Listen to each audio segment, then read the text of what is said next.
कि शिक्षा शेरनी का दूध होता है और जो इसको जितना पीता है उतना ही दहाड़ता है। बिना शिक्षित हुए कुछ नहीं। और यहां तक कहा कि तुम्हारे पैर में जूते हो ना हो, हाथ में किताब होनी चाहिए।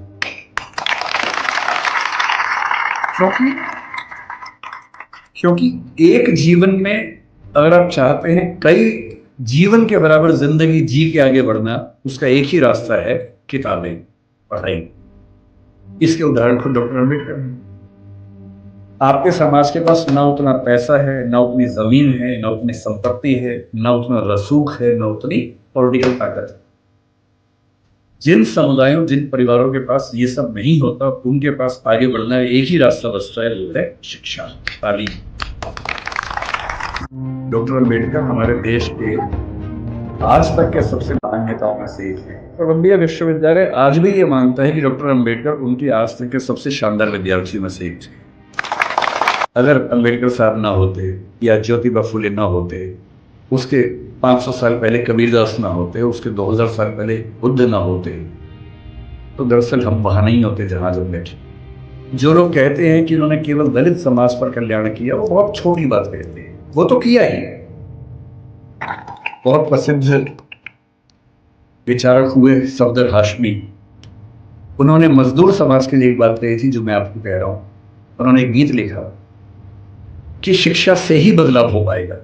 वो कहते हैं, पढ़ना लिखना सीखो वो मेहनत करने वालों, पढ़ना लिखना सीखो वो मेहनत करने वालों, पढ़ना लिखना सीखो वो भूख से मरने वालों, क ख ग घ को पहचानो, अलिफ को पढ़ना सीखो, अ आ ई को हथियार बनाकर लड़ना सीखो। जो लड़ाई आप लड़ रहे हैं, उस लड़ाई में ना बंदूक चाहिए, ना तोप चाहिए, ना लाठी चाहिए, ना भाला चाहिए, डंडा नहीं चाहिए, किताब चाहिए, अक्षर चाहिए। और पढ़ना क्या है? हर चीज पढ़नी है। संविधान को घोट लेना है ताकि आपको पता रहे क्या अधिकार है। कानून को ठीक से पढ़ना है, सीआरपीसी, आईपीसी को ठीक से पढ़ना है ताकि कोई आपके खिलाफ ज्यादती न कर सके। हर नागरिक को पता होना चाहिए कि मेरे क्या अधिकार हैं और मैं राज्य से क्या उम्मीद कर सकता हूं। साहित्य भी पढ़ना है और वो साहित्य देखना है जो साहित्य आम आदमी के पक्ष में है। वो साहित्य नहीं जो भव्य इमारतों के बारे में है। अदम गोंडवी जैसे साहित्यकार को पढ़ना है, कबीरदास को पढ़ना है जो समाज के आम व्यक्ति की जिंदगी को ठीक से समझता है, समझाता है। अदम गोंडवी ने आपके समाज के एक छोटे हिस्से के बारे में इतनी गहरी कविता लिखी, आइए महसूस करिए जिंदगी के ताप को, मैं चमारों की गली में ले चलूंगा। ऐसा साहित्य पढ़ना है जो साहित्य समाज के उन वर्गों के बारे में है जिन्होंने जिंदगी की तलखी को, बुराइयों को, संघर्षों को सबसे ज्यादा सहन किया है, उनको पढ़ना है। तकनीक को पढ़ना है। डॉक्टर साहब ने कहा था कि जो समाज विज्ञान नहीं पढ़ता, ज्योतिबा जी ने भी कहा था, जो समाज विज्ञान नहीं पढ़ता वो कभी आगे बढ़ ही नहीं सकता। विज्ञान पढ़िए, तकनीक पढ़िए, आर्टिफिशियल इंटेलिजेंस पढ़िए, जो भी नई चीजें हैं जिनसे भविष्य में विकास होगा, उन सब में पढ़ाई करनी है। और जितना पढ़ने के बाद आगे बढ़ेंगे, बस ध्यान रखना है, आगे सिर्फ आप नहीं बढ़े हैं, आपका समाज आपके साथ आगे बढ़े, ये आपकी नैतिक जिम्मेदारी है।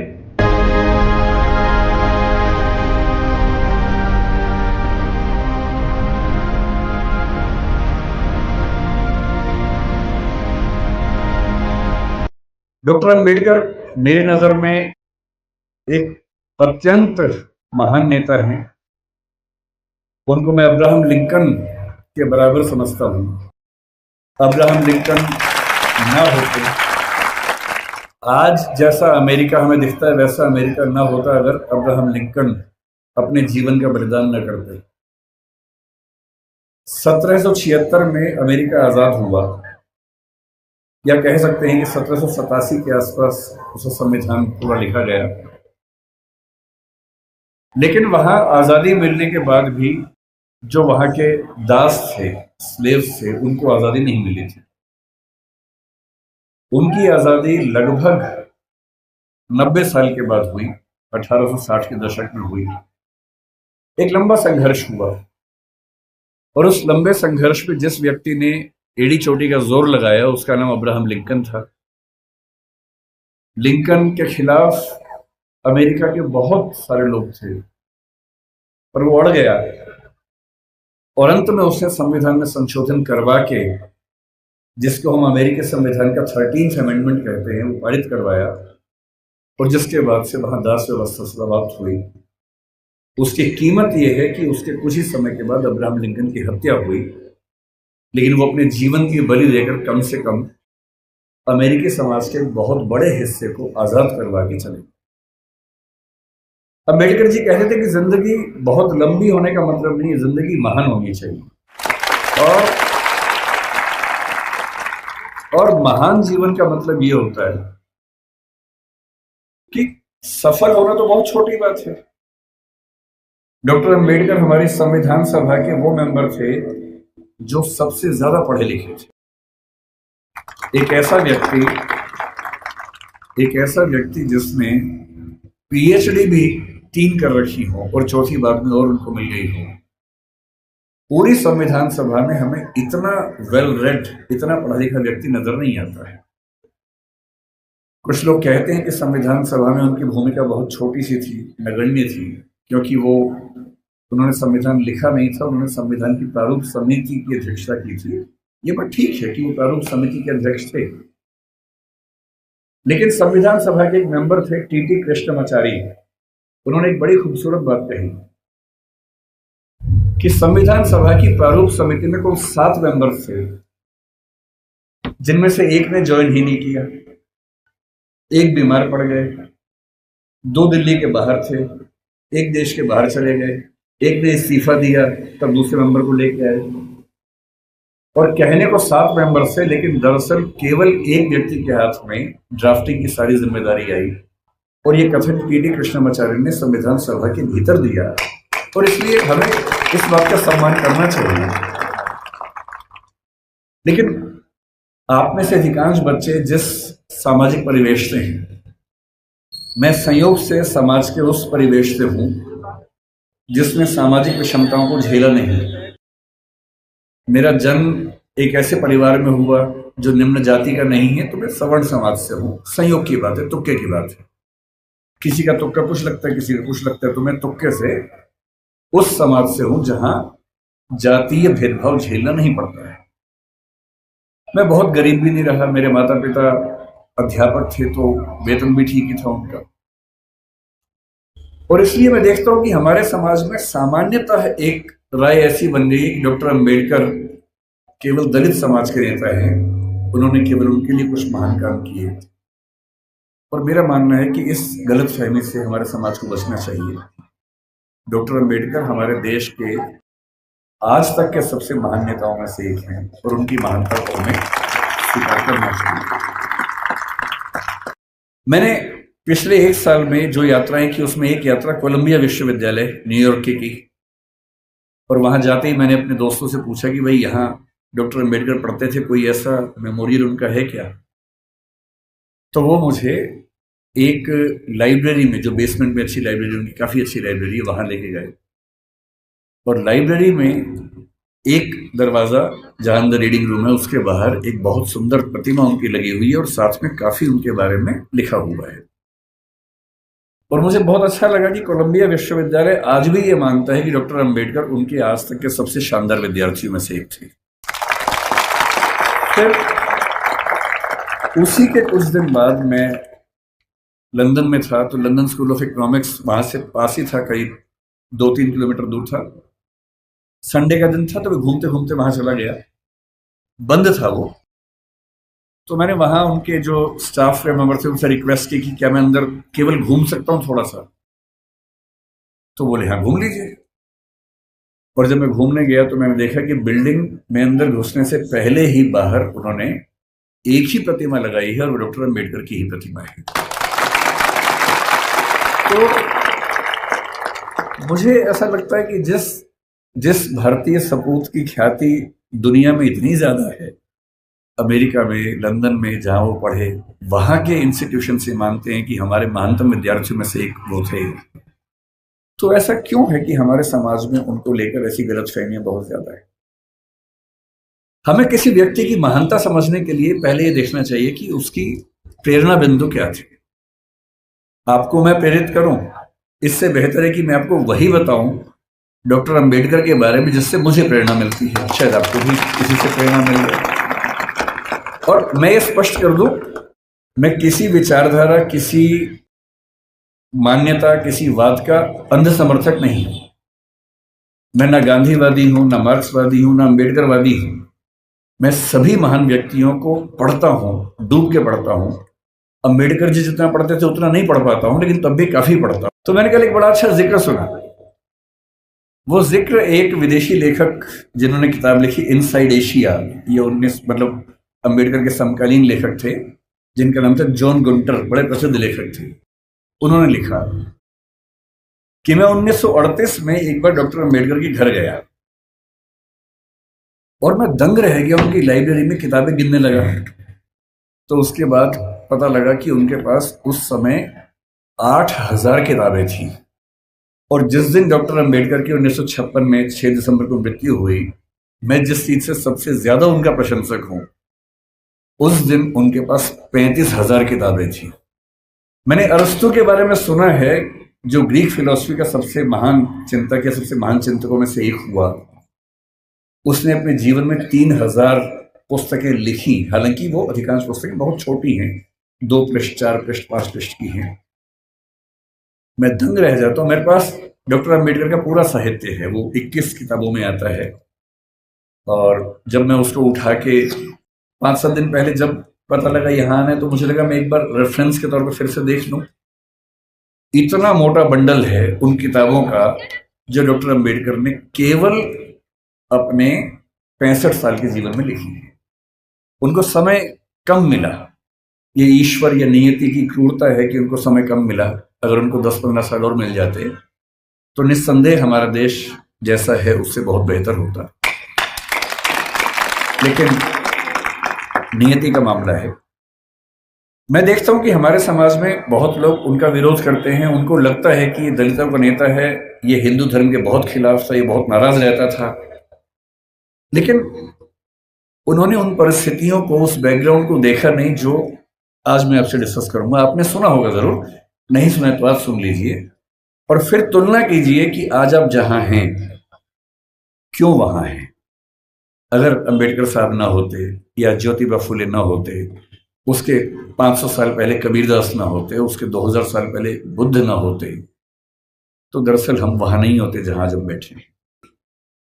कि अगर मेरे समुदाय में संयोग से मैं पढ़ लिख गया हूं, उनके परिवार के 14 बच्चों में वो 14वें बच्चे थे और उनके खानदान का, उनकी जाति का, समुदाय का पहला बच्चा था जिसने 4th क्लास पास की थी। उनको एक ही बात लगती थी कि मैं अपनी जिंदगी तो शानदार बना के गुजार सकता हूं, बड़ी बात नहीं है।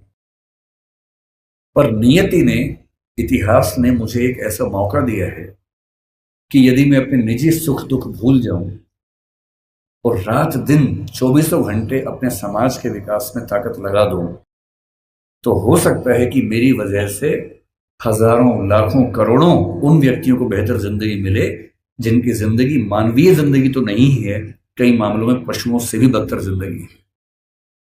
और इसीलिए मैं कहता हूं कि जो बोधिसत्व शब्द है वो दरअसल वैसे ही व्यक्तियों के लिए बना हुआ है। बोधिसत्व क्या होता है? महात्मा बुद्ध के बारे में कहते हैं कि जब उनको मोक्ष मिल गया, बुद्ध मानते थे कि जीते जी भी मोक्ष मिल सकता है। कहते हैं कि उनको मोक्ष मिल गया। अब जब उनको मोक्ष मिल गया तो वो मुक्ति में जाके आनंद में रह सकते थे। पर उन्होंने कहा कि नहीं, इस समाज में, इस दुनिया में इतने लोग दुखी हैं, इतने लोग परेशान हैं। उनके अंदर बहुत करुणा थी। उनको लगता था कि जब तक दुनिया में एक भी व्यक्ति दुखी है, परेशान है, तब तक मैं अकेला मोक्ष लेकर क्या करूंगा। उन्होंने अपने मोक्ष को स्थगित कर दिया और कहा कि मैं लगातार प्रयास करूंगा कि मेरे साथ साथ सभी को मुक्ति मिले। और तब से बुद्धिज्म में कंसेप्ट आया कि जो व्यक्ति अपनी मुक्ति के लिए अर्ह है, एलिजिबल है, उसके बाद भी मुक्त नहीं होना चाहता, क्योंकि वो चाहता है कि मैं सबको मुक्त करके मुक्त होऊंगा, उसको बोधिसत्व कहते हैं। और इस समाज में यदि कोई सच्चा बोधिसत्व हुआ है तो वो डॉक्टर अंबेडकर हैं। इस बात को हमें ईमानदारी से मानना चाहिए। इतने बुरे अनुभवों से गुजरने के बाद इस व्यक्ति को गुस्सा क्यों नहीं आएगा? इस व्यक्ति के अंदर नफरत पैदा क्यों नहीं होगी? ऐसा ही हुआ था 1848 में ज्योतिराव फूले के साथ। फूले अंग्रेजी माध्यम से पढ़े हुए व्यक्ति थे और जब पढ़ाई खत्म हुई उनकी 1847 में, 1848 में उनके एक मित्र ने, जो कि उच्च जाति का था, कहा कि मेरी शादी है तो मेरी शादी में आना। इनको भी लगा ठीक है चलता हूं, उसी शादी में चले गए। उस शादी में वो गए और दूल्हे के माता पिता ने जैसे ही देखा कि एक अवर्ण व्यक्ति विवाह में आ गया है, इतना खराब से उनको लताड़ा, इतना अपमान किया। और ज्योतिराव फूले कहते हैं कि वही मेरा टर्निंग पॉइंट था। मुझे इस अपमान और इस जिल्लत से सिर्फ खुद को नहीं, अपने समाज के हर व्यक्ति को बाहर निकालना था। और इसलिए 1848 में उन्होंने पहली बार लड़कियों का स्कूल खोला, अपनी पत्नी को पढ़ाया, देश के इतिहास में पहली बार लड़कियों की पढ़ाई लिखाई की व्यवस्था की। आज ये जो बच्चियां बैठी हैं, अगर फूले न होते तो आज आप घर के अंदर चौका कर रही होती, चूल्हा चौका कर रही होती, यहाँ ना बैठी होती। इसलिए जिन व्यक्तियों की वजह से हम अच्छा जीवन जी रहे हैं, उनके प्रति कृतज्ञ होना हमारा धर्म है, हमारी जिम्मेदारी बनती है। इतनी खराब परिस्थितियों के बाद जो व्यक्ति इतना आगे बढ़ा, उसने देश के लिए क्या क्या किया, हल्का सा अंदाजा ये भी आपको। जो लोग कहते हैं कि उन्होंने केवल दलित समाज पर कल्याण किया, वो बहुत छोटी बात कहते हैं। वो तो किया ही। उन्होंने महाड़ सत्याग्रह किया, उन्होंने पानी के लेकर खूब सत्याग्रह किया, मंदिर प्रवेश को लेकर सत्याग्रह किया। जब उनको लग गया कि सबसे बात नहीं बनेगी, वो नाराज भी हुए। 1927 में उन्होंने मनुस्मृति दहन किया। 1935 में येवला में घोषणा की कि मैं पैदा हुआ हूं हिंदू धर्म में, लेकिन मैं मरूंगा नहीं हिंदू धर्म में। महात्मा गांधी ने उनसे निवेदन किया कि ऐसा ना करें। उसके बाद 21 साल तक वेट किया ताकि समाज अगर बदल सके तो मुझे इतना बड़ा स्टेप न लेना पड़े। और 1956 में जब उनको लग गया कि मेरी मृत्यु नजदीक है और मैं अपने समुदाय को संशय में, दुविधा में न छोड़ के जाऊं, तो अपनी मृत्यु से केवल 1.5 महीना पहले 14 अक्टूबर के दिन उन्होंने बौद्ध धर्म को अपना लिया। ये तो एक पक्ष है उनके जीवन का, जो दलित समाज या अछूत समुदाय को मुख्य धारा में लाने के लिए उन्होंने किया। उनके जीवन का उससे बड़ा पक्ष जो मेरी नजर में है, वो महिलाओं के बारे में। आपको अंदाजा नहीं होगा शायद, जब भारत का संविधान बना, उन्होंने बहुत जिद की।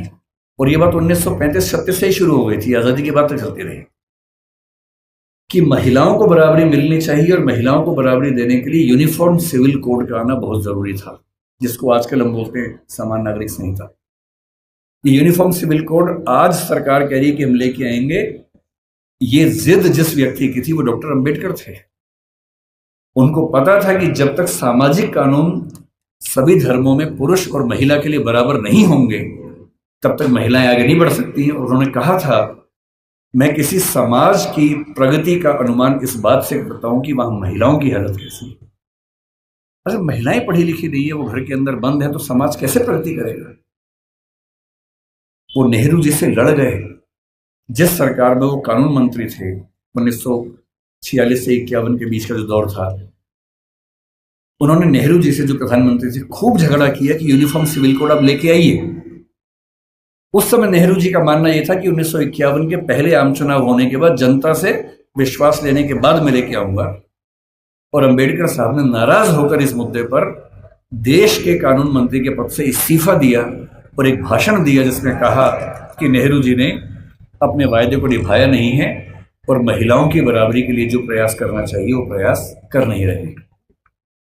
और फिर 1956 में उनकी मृत्यु होने से 1 साल पहले, 1.5 साल पहले, जो हिंदू कोड बिल था, Hindu code bill uniform civil code का एक बड़ा हिस्सा था जो हिंदू समाज के बारे में था, उसको 4 कानूनों के रूप में नेहरू जी ने पारित करवाया, जिसमें से एक हिंदू मैरिज एक्ट है, एक हिंदू सक्सेशन एक्ट है। और यदि आज हिंदू समाज की महिलाओं को वो सारे अधिकार मिल पाए हैं जो हिंदू पुरुषों को मिलते हैं, तो उसके पीछे जिम्मेदार सबसे बड़ा यदि कोई एक व्यक्ति है तो वो डॉक्टर अंबेडकर है। इसलिए भारत की महिलाओं को, आप जिस भी धर्म को मानते हो, मुस्लिम समाज पर यूनिफॉर्म सिविल कोड उस समय लागू नहीं करवा पाए वो, अब शायद वो भी होगा। और किसी भी समाज हो, हिंदू समाज हो, मुस्लिम समाज हो, कोई भी समाज, यदि उस समाज की महिलाओं के साथ बराबरी नहीं है, तो राज्य की जिम्मेदारी बनती है कि वो कानून बनाकर बराबरी लाए, और ये विचार मुख्य रूप से अंबेडकर जी का ही था, जिसकी वजह से आज हम यहां खड़े हैं। तीसरी बात, लोग कहते हैं कि आजादी के संघर्ष में उन्होंने उतना साथ नहीं दिया। ठीक बात है, उनकी अपनी प्राथमिकताएं थी। 1942 से 46 तक जब स्वाधीनता संग्राम एकदम चरम स्तर पर था, वो वायसराय की काउंसिल में श्रम मंत्री थे या श्रम विभाग के प्रमुख थे। आज हम कहते हैं कि भारत में जो श्रम सुधार है, श्रम सुधार का मतलब किसी भी व्यक्ति को नौकरी पे रखेंगे तो कम से कम इतना वेतन देना ही होगा। न्यूनतम वेतन बोलते हैं, मिनिमम वेजेस बोलते हैं। प्रोविडेंट फंड बोलते हैं कि जब कोई व्यक्ति रिटायर हो तो उसको कितना पैसा मिलता है एक साथ। यदि कोई व्यक्ति 8 घंटे से ज्यादा काम करता है, उसको अतिरिक्त वेतन मिलना चाहिए, ओवर टाइम की पेमेंट मिलनी चाहिए। ये सारे श्रम सुधार जिस व्यक्ति ने किए हैं भारत में, वो डॉक्टर अंबेडकर हैं। इसलिए वो जिम्मेदारी केवल दलित समाज की नहीं है, देश की सारी महिलाओं की भी है, देश के सारे मजदूरों और नौकरी करने वालों की भी है। इन सबके प्रति डॉक्टर अंबेडकर की भूमिका ऐसी है कि हम उसको भूल नहीं सकते। अंतिम बात, उनसे हमें क्या सीखना चाहिए? क्या सीखें उनसे? उनसे हमें मुख्य रूप से 3-4 बातें सीखनी है। उन्होंने कहा कि मैंने जो कुछ सीखा है 3 व्यक्तियों से सीखा है। बुद्ध से सीखा, कबीर से सीखा और ज्योतिराव फुले से सीखा। सच बात है कि उन्होंने अपनी मां भीमा बाई से भी बहुत कुछ सीखा, क्योंकि मां ने ही सिखाया था कि भूल के भी झगड़ा मत करना, पढ़ना। और उनकी जिंदगी में एक टर्निंग पॉइंट ये भी था कि जब उनकी मां की मृत्यु हो रही थी तो कोई वैद्य उनके घर तक नहीं आए, क्योंकि वो अछूत महिला थी, तो वैद्य उनके घर में कैसे आ सकता था।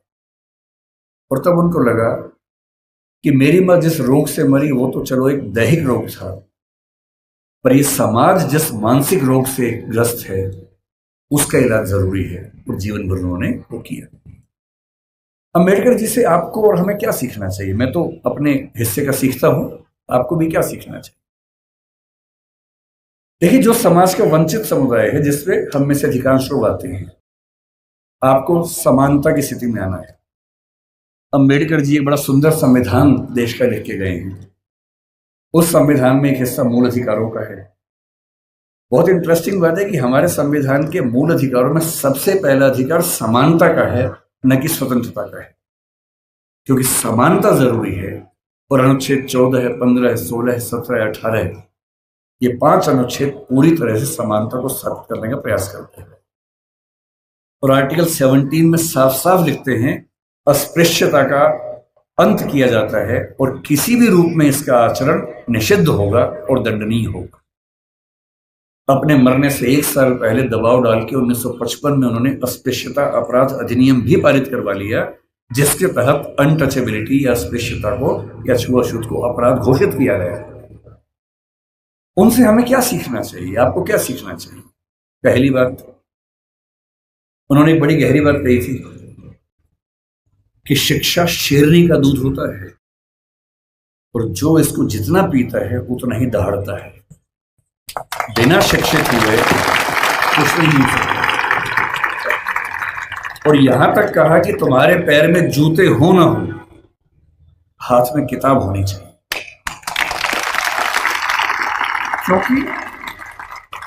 क्योंकि एक जीवन में अगर आप चाहते हैं कई जीवन के बराबर जिंदगी जी के आगे बढ़ना, उसका एक ही रास्ता है, किताबें, पढ़ाई। इसके उदाहरण खुद डॉक्टर अंबेडकर हैं।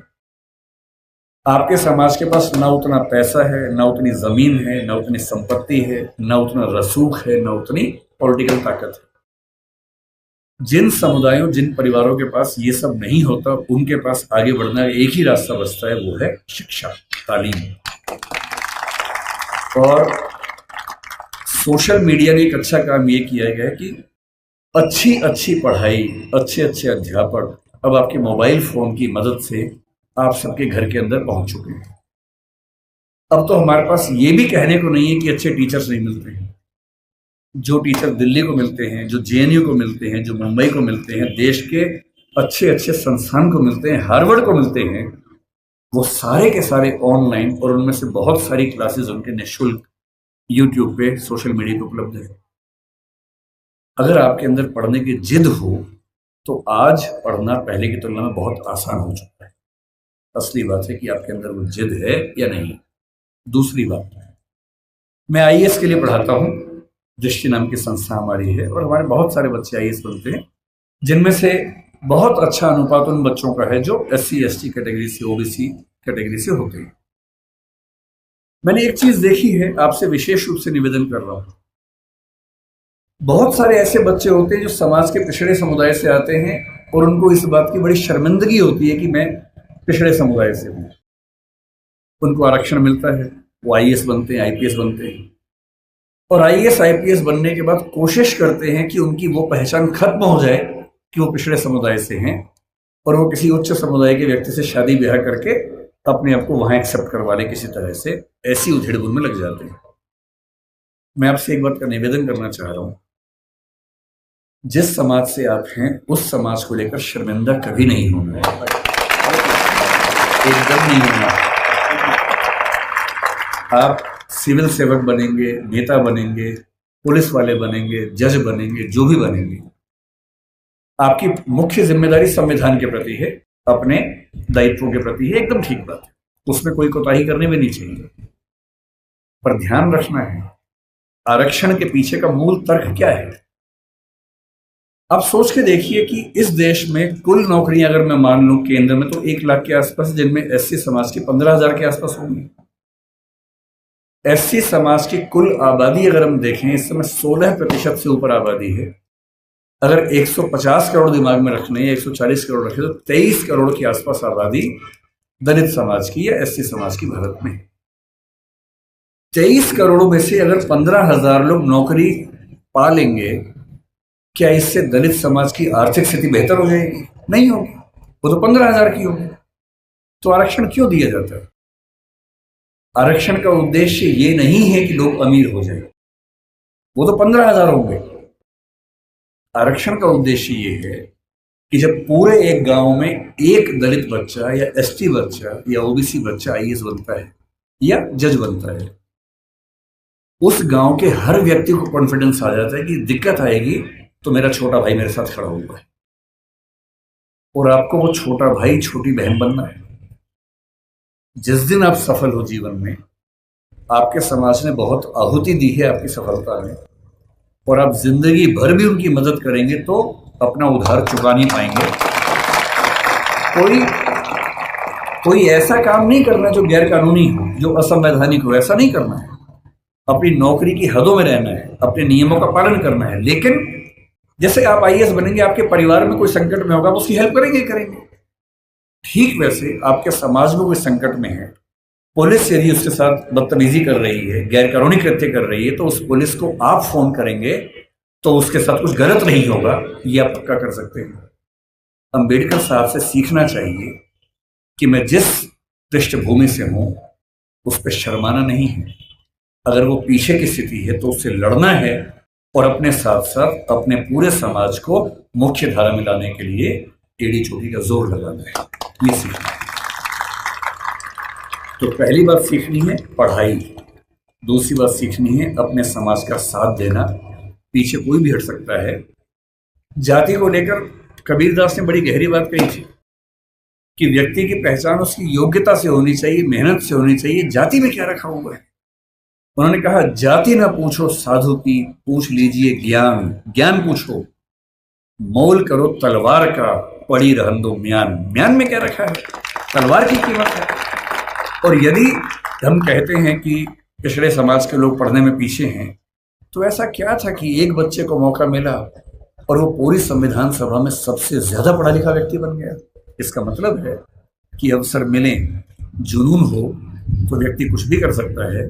और मेरे पास जो मेरे प्रेरणा स्रोत हैं बहुत सारे हैं, उनमें से एक डॉक्टर अंबेडकर हैं। जब जब मैं इस रूप में प्रेरित होना चाहता हूं कि किन व्यक्तियों ने अपनी जिंदगी की आहुति देकर एक पूरे समाज, एक पूरे राष्ट्र की जिंदगी बदली, मुझे अब्राहम लिंकन, मैरी गूज, रोजा पार्क्स, डॉक्टर अंबेडकर, ऐसे कुछ नाम याद आते हैं। और मेरा मन कहता है कि मैं अपने समाज के बच्चों से, केवल आपसे नहीं, मैं अपने घर के बच्चों से भी यही कहता हूँ कि जिंदगी जियो तो वैसी जियो कि आपके जाने के बाद लाखों करोड़ों व्यक्तियों का जीवन बेहतर बने। और ये मजाक नहीं है। डॉक्टर अंबेडकर ने हमेशा कहा कि भाई नायक पूजा मत करना। जब लोग उनका जन्मदिन मनाते थे वो बुरा मानते थे कि यार तुम बिना बात के मुझे भगवान बना रहे हो, ऐसा मत करो। नाराज होते थे कि ये तुम मुझे भगवान बना दोगे तो तुम अपनी जिम्मेदारी भूल जाओगे, सोचोगे ये भगवान था, इसी का काम था, मेरा काम नहीं है, ऐसा मत करना। उन्होंने खूब मना किया। समाज की अपनी मजबूरी है कि यदि कोई व्यक्ति इतना महान काम करके जाए तो उसको सम्मान न दे तो क्या करे।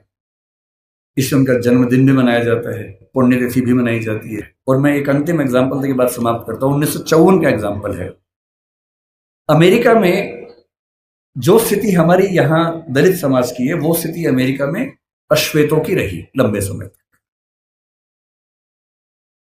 हुआ क्या कि जब अमेरिका आजाद हुआ तो अमेरिका के संविधान में समानता की बात लिखी गई। जब समानता की बात लिखी गई तो दास लोगों ने विरोध किया कि अगर समानता है तो हम दास कैसे हैं। 90 साल लगे दास प्रथा को समाप्त करवाने में। अब्राहम लिंकन ने खत्म किया, अपना जीवन दे दिया। तो 1866 में दास प्रथा खत्म हो गई, लेकिन अभी भी अश्वेतों को अधिकार नहीं मिले। महिलाओं को वोटिंग राइट्स नहीं मिले अभी तक। अब महिलाओं और अश्वेतों के आंदोलन शुरू हुए कि हमें बराबरी चाहिए। और उसमें एक घटना, बड़ी रोचक घटना है, सुनिए क्या हुआ। 1950 के आसपास अश्वेतों का आंदोलन बड़ा प्रखर हो गया। उस समय डॉक्टर अंबेडकर अपने जीवन के आखिरी दौर में थे, उन्होंने भी उस आंदोलन को देखा समझा। उसमें दो घटनाएं घटी। एक महिला थी रोजा पार्क्स। अमेरिका का नक्शा देखा हो तो उसमें एक राज्य है अलाबामा। अलाबामा में एक शहर है मोंटगोमरी, वहां का प्रसंग है। अस्पृश्यता कुछ मात्रा में अमेरिका में भी थी और देशों में भी थी। कैसे थी देखिए, वहां एक नियम था कि जो सरकारी बसें होती थी उन बसों में शुरू की 4 सीटें केवल श्वेत लोगों के लिए होती थी और चौथी सीट के पीछे अश्वेत लोग बैठ सकते थे। वो भी एक कंडीशन पे कि यदि श्वेतों की 4 सीटें भर गई और फिर कोई श्वेत आ गया तो अश्वेत को सीट छोड़नी पड़ेगी। ये कंडीशन थी। तो लोग करते थे, बैठते थे, 4 सीट छोड़ते थे। कोई श्वेत आ गया, उठते थे, छोड़नी पड़ती थी। उनको खराब लगता था। एक महिला थी जिसका नाम था रोजा पार्क्स, करीब 40 साल की, बहुत ही सभ्य महिला थी, अश्वेत महिला थी। कई बार उठ चुकी थी बस से, बस में बैठती थी, उठा दिया जाता था। एक दिन उसको बहुत गुस्सा आ गया। वो बस में बैठी थी 5वीं सीट पे, पहली 4 पे श्वेत लोग बैठे, कुछ लोग और आ गए। ड्राइवर जिसका नाम विलियम ब्लेक था वो उठा और उसने कहा कि आप उठिए। 3-4 लोग थे अश्वेत, सब उठ गए। उसका उठने का मन नहीं हुआ। ड्राइवर ने फिर कहा कि उठना होगा। उसने कहा ऐसा है कि मैं तो नहीं उठूंगी, जो करना कर लो। बस आगे नहीं बढ़ी। पुलिस आई। उस महिला का नाम रोजा पार्क्स था, कभी सर्च कीजिएगा नेट पे पता लगेगा। उसे गिरफ्तार किया गया, जेल में डाला गया।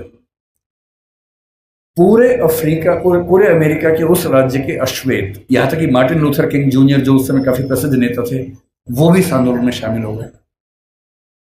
सभी अश्वेत व्यक्तियों से निवेदन किया गया कि सरकारी बस में बैठना ही नहीं है। वो सरकारी बस का एक प्राइवेट बस कंपनी को ठेका मिला हुआ था, वो चला रही थी।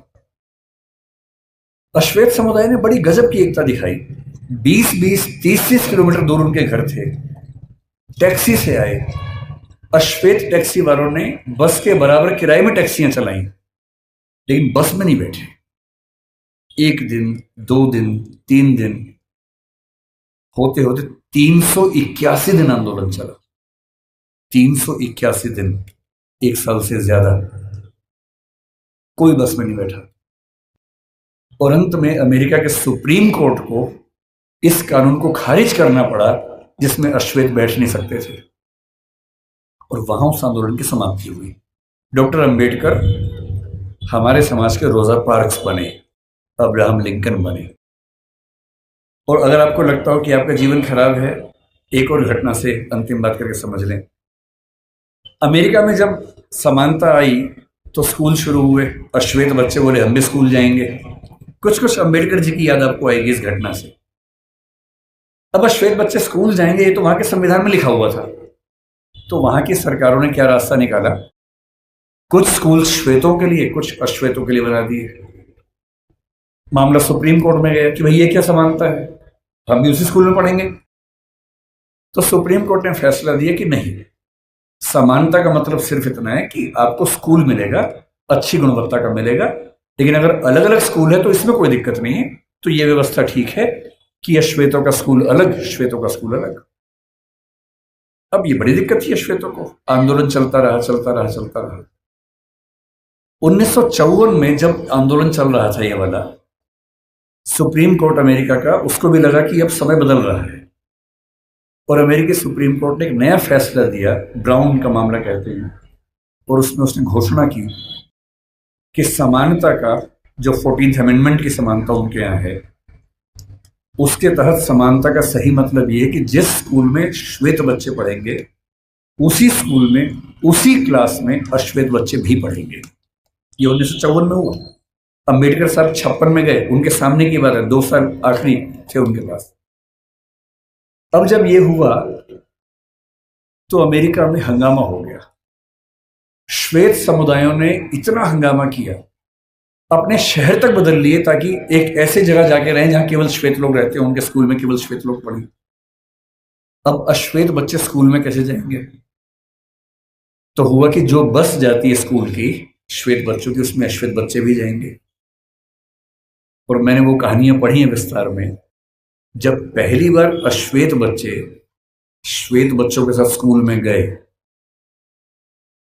उस बस को घेर कर पुलिस की कम से कम 10 गाड़ियां आगे पीछे चल रही थी, क्योंकि किसी भी तरफ से हमला हो सकता था, गोलियां चल सकती थी, बच्चों की हत्या हो सकती थी।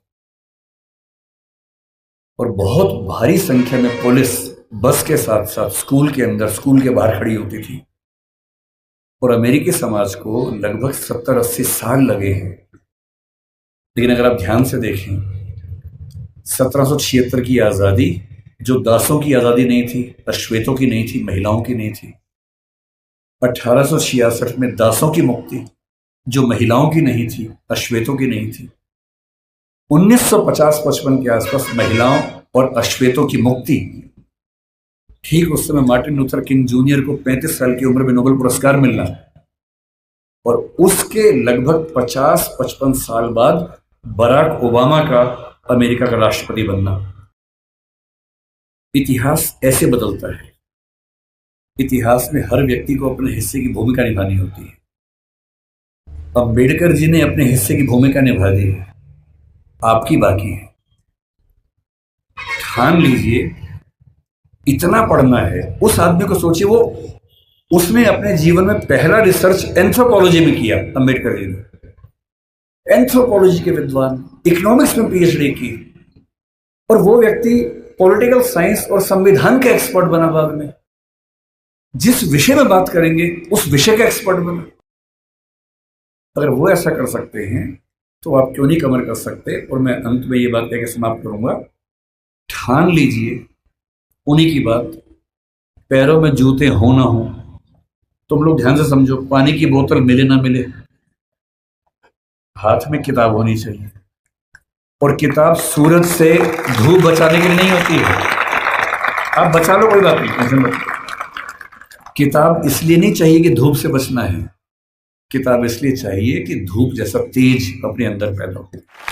और एक बहुत प्रसिद्ध विचारक हुए सफदर हाशमी, उन्होंने मजदूर समाज के लिए एक बात कही थी जो मैं आपको कह रहा हूं। उन्होंने एक गीत लिखा कि शिक्षा से ही बदलाव हो पाएगा।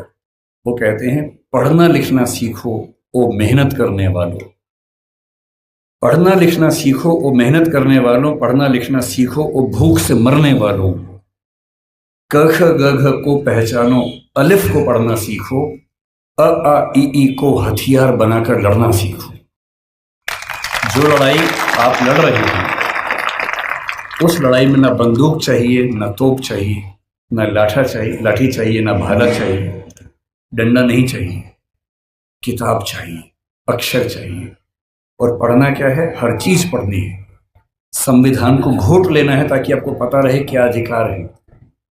कानून को ठीक से पढ़ना है, सीआरपीसी, आईपीसी को ठीक से पढ़ना है, ताकि कोई आपके खिलाफ ज्यादती न कर सके। हर नागरिक को पता होना चाहिए कि मेरे क्या अधिकार हैं और मैं राज्य से क्या उम्मीद कर सकता हूं। साहित्य भी पढ़ना है और वो साहित्य देखना है जो साहित्य आम आदमी के पक्ष में है, वो साहित्य नहीं जो भव्य इमारतों के बारे में है। अदम गोंडवी जैसे साहित्यकार को पढ़ना है, कबीरदास को पढ़ना है जो समाज के आम व्यक्ति की जिंदगी को ठीक से समझता है, समझाता है। अदम गोंडवी ने आपके समाज के एक छोटे हिस्से के बारे में इतनी गहरी कविता लिखी, आइए महसूस करिए जिंदगी के ताप को, मैं चमारों की गली में ले चलूंगा आपको। ऐसा साहित्य पढ़ना है जो साहित्य समाज के उन वर्गों के बारे में है जिन्होंने जिंदगी की तलखी को, बुराइयों को, संघर्षों को सबसे ज्यादा सहन किया है, उनको पढ़ना है। तकनीक को पढ़ना है। डॉक्टर साहब ने कहा था कि जो समाज विज्ञान नहीं पढ़ता, ज्योतिबा जी ने भी कहा था, जो समाज विज्ञान नहीं पढ़ता वो कभी आगे बढ़ ही नहीं सकता। विज्ञान पढ़िए, तकनीक पढ़िए, आर्टिफिशियल इंटेलिजेंस पढ़िए, जो भी नई चीजें हैं जिनसे भविष्य में विकास होगा उन सब में पढ़ाई करनी है।